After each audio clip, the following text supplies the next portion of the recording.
We don't want to make it seem as though the solution is just in consuming differently or consuming less, right? So we don't want to approach people as consumers, but as citizens, as political agents, as change agents. I also put solar panels on my roof, try to reduce driving cars and take public transport and all those kind of things.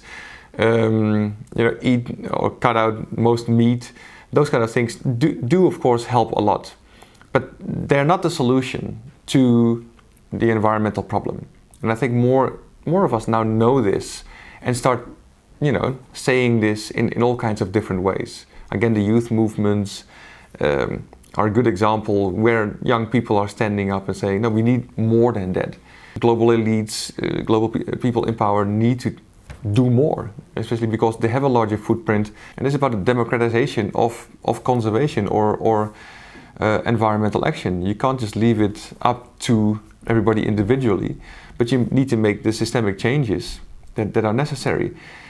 And we can make that seem very difficult, but I don't actually think it's all that difficult. I mean, in situations historically, we have seen that drastic changes can occur, and sometimes very quickly.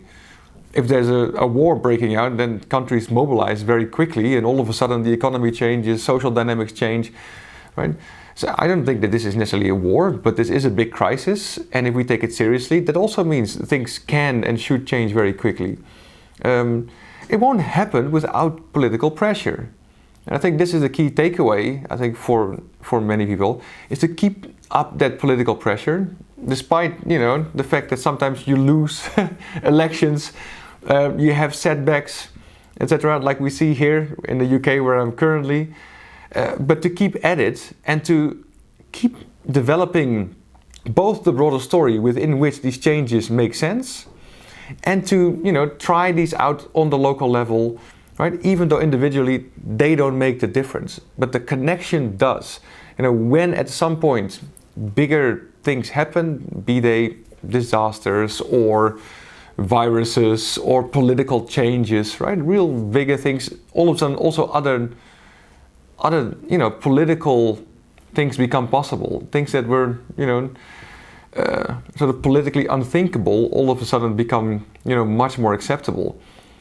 But you need to put them in the broader story, right? So one of the things that we've tried to do in the book is to start painting that overarching story, that more holistic story that brings these things together, so that when you do something locally, when you try to push for certain forms of systemic change here or there, right, you can also see that it is part of a broader kind of thing that is happening, and connections can be made between those.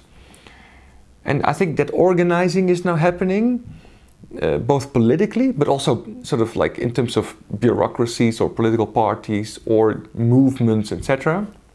And that needs to be ramped up massively.